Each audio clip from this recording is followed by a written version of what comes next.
Kwa weyo mago mag siasa nyakora mgajwang Koth mapek madhi nyime gi chwe e gwenge ma opogore pacho kamedo kelo midhiero na jopiny kaunti ma Homa Bay kod ma Kisumu ka ohala bende yudo lal e midhiero mar oula. Masira mar Koth mapek bende noweyo ka ji adek owito ngimagi kaunti ma Homa Bay kaka ripota marwa e kaunti ma Homa Bay Alia Beach lerono.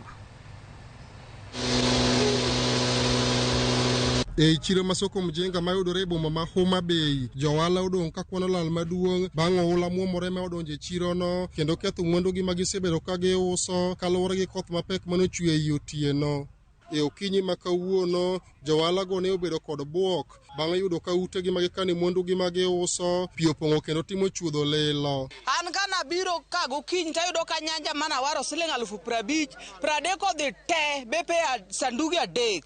Wakwayo mama kaunti konye jo Soko Mjinga nyaka uting' mtaro no malo ugo ula mondo mio we donje stoche. Mvua ikinyesha usiku ukikuja asubuhi unapata vitu zako zote simenyakuliwa yote na maji.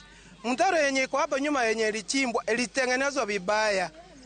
Serikali yetu tuhurumie Soko Mjinga na hii soko hizi ni soko ya maana, hata kama ni Soko Mjinga ni soko ya maana. Johala go ywak ni midhiero mar oula osebedo ka henyogi kinde ka kinde ma koth chwe ka gikwayo sirikand kaunti ma Homa Bay mondo yie omanye yore mapiyo minyalo resgi go. Awamiyo sirikand kaunti ni kapo ni mano ok nyal time mondo geng'nwa pigni to wadhi tamre juok kaka josiro Soko Mjinga. Chando ka en oloko chano oger gi piny.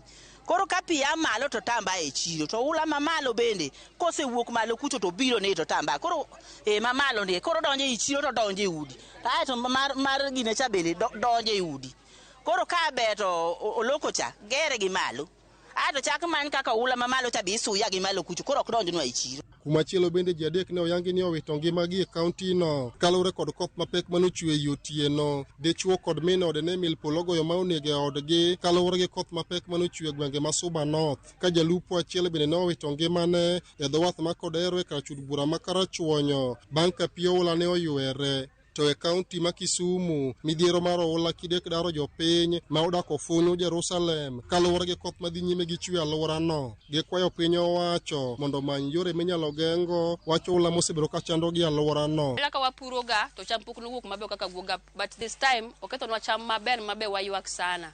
Aora ariyo oseriwore to koro pi overlap biro e mieche kama ji odak. Koro kwa sirikal ni mondo gikaw tinga gikunywa aorano so deep.